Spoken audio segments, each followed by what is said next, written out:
Election already চালু হয়ে গেছে আজ থেকে।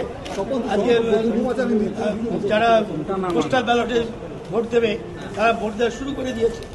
যে ইলেকশন প্রসেস নয়, ইলেকশনটাই চালু হয়ে গেছে। সেই সময় শুধু মেনশন করা উইদাউট এফিডেভিট খুবই অনৈতিক বলে আমি মনে করি। হ্যাঁ, কোনো সন্দেহ নেই, সিপিএম এবং কংগ্রেস। আমি জানি না, কিন্তু আমি মনে করি এটা bad test and worst president. পর্যাপ্ত বাহিনীর জন্যই তো 4 দফা করা হয়েছে। আমরা তো 1 দফা প্রথমে ছিলাম, এই 4 দফা তো পর্যাপ্ত বাহিনীর জন্যই।